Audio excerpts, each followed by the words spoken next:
तूफानी रात थी। दिल्ली एनसीआर को तूफान अपने आगोश में लेने को उतारू था।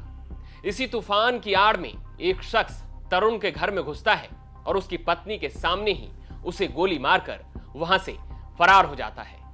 नमस्कार, मैं हूं आशीष कुमार झा और आप देख रहे हैं हरियाणा तक का यह खास शो क्राइम स्टोरी।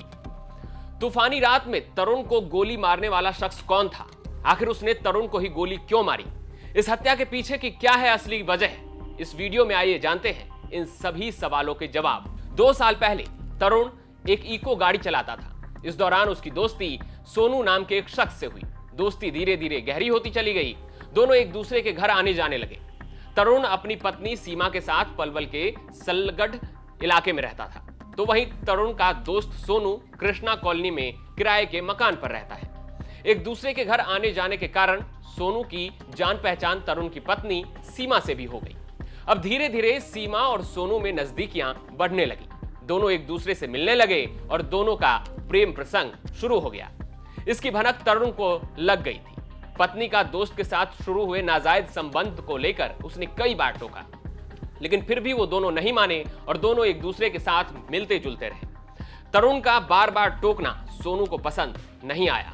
उसने तरुण को ठिकाने लगाने का प्लान बनाना शुरू कर दिया और 21 मई की रात जब तेज आंधी ने पलवल में दस्तक दी, तो इसी के आड़ में सोनू चेहरे पर नकाब लगाकर तरुण के घर में घुस गया और उसे गोली मार दी। इस वारदात को अंजाम देने के बाद सोनू मौके से फरार हो गया। इधर घायल अवस्था में तरुण को अस्पताल ले जाया गया, जहां डॉक्टरों ने उसे मृत घोषित कर दिया।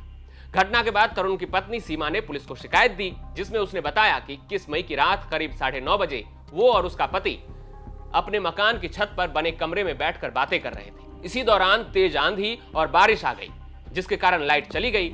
इतने में सोनू मुंह पर कपड़ा बांधे आया और आते ही तरुण के सिर में गोली मार दी और वहां से फरार हो गया। शिकायत के आधार पर पुलिस ने सोनू को गिरफ्तार कर लिया और उससे पूछताछ की गई, जिसमें उसने अपना जुर्म कबूल कर लिया।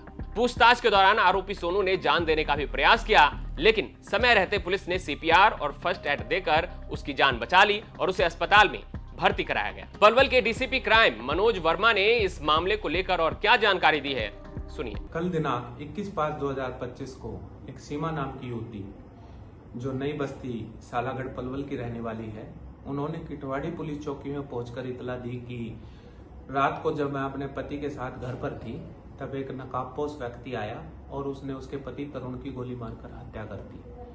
जो सूचना पर तुरंत कार्रवाई करते हुए नियमानुसार धाराओं के तहत मुकदमा दर्ज किया गया और सूचना को श्रीमान पुलिस अधीक्षक महोदय श्री वरुण सिंगला जी के संज्ञान में लाया गया। जो श्रीमान पुलिस अधीक्षक महोदय ने मामले की गंभीरता को देखते हुए आरोपी को जल्द से जल्द पकड़ने के लिए 6 स्टाफ पलवल की टीम को नियुक्त किया और इस दिशा में 6 स्टाफ पलवल द्वारा अच्छा कार्य करते हुए आरोपी सोनू, जो मृतक तरुण का दोस्त है, उसको आज गिरफ्तार किया।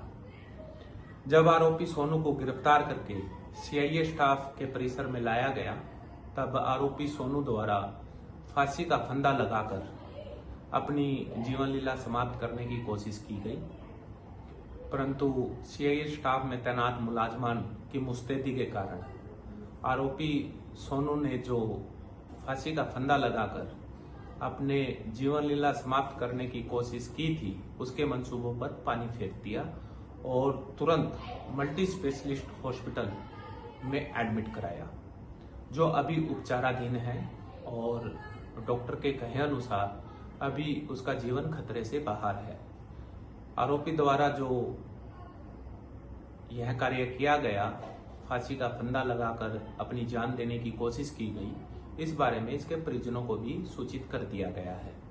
फिलहाल आरोपी का जीवन खतरे से बाहर है और इस संबंध में आगे जो भी सूचना होगी, जो भी अपडेट्स होंगे, आप लोगों के साथ साझा किए जाएंगे। इस पूरे घटनाक्रम को लेकर हमारे संवाददाता सचिन गौड़ ने ग्राउंड से एक रिपोर्ट भेजी है, देखिए।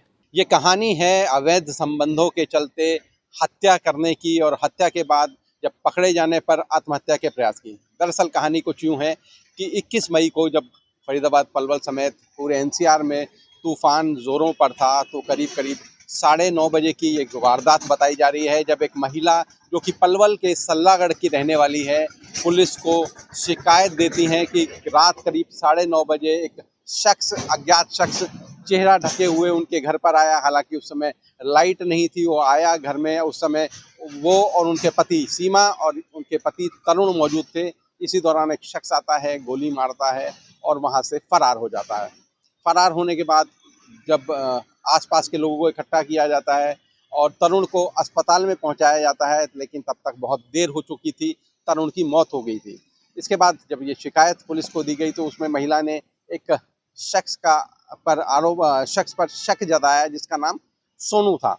लिहाजा पुलिस ने एफआईआर दर्ज की और उसके बाद ये जो शख्स है सोनू, इसको गिरफ्तार किया गया। जब सोनू से कड़ाई से पूछताछ की गई तो बहुत सारे राज खुले।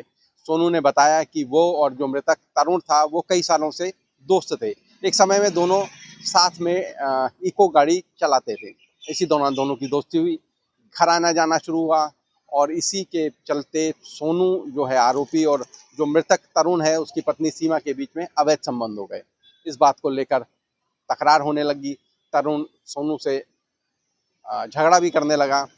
इस बीच जो सोनू है आरोपी, उसने पुलिस को बताया कि उसने तय किया कि तरुण को रास्ते से हटा देगा। इसी के चलते उसने उसकी हत्या की पूरी प्लानिंग की और जब 21 मई आई तो रात को उसने एक असले से, एक पिस्टल से गोली मारकर अपने दोस्त तरुण की हत्या कर दी और वहां से फरार हो गया। हालांकि जब पुलिस ने उससे पूछताछ की, इसी दौरान इंटेरोगेशन के दौरान उसने फांसी लगाकर आत्महत्या करने का प्रयास भी किया। हालांकि पुलिस ने समय रहते उसे बचा लिया, उसको सीपीआर दिया गया, फर्स्ट एड दी गई और उसके बाद उसको अस्पताल पहुंचाया गया। हालांकि अभी इस मामले में कुछ चीज़ें हैं जो पुलिस को भी जानना बाकी है, जैसे कि सीमा की इस हत्या में क्या कोई भूमिका है, क्योंकि सोनू के मुताबिक दोनों के बीच में अवैध संबंध थे, तो लिहाजा जब हत्या हुई तो क्या इसमें सीमा भी शामिल थी। और दूसरा, अभी पुलिस को वो हथियार बरामद करना है जो कि सोनू ने जिससे तरुण की हत्या की। हरियाणा तक के लिए पलवल से सचिन गौड़। अब सबसे बड़ा सवाल यह है कि क्या इस वारदात को अकेले सोनू ने ही अंजाम दिया है या फिर तूफान की आड़ में तरुण की हत्या को अंजाम देने में उसकी पत्नी सीमा की भी संलिप्तता है। देखना होगा कि इस मामले की जांच में और क्या खुलासा होता है। आप देख रहे थे क्राइम स्टोरी के अगले भाग में हम फिर किसी खौफनाक कहानी के साथ हाजिर होंगे। तब तक आप हरियाणा से जुड़ी तमाम खबर देखते रहें हरियाणा।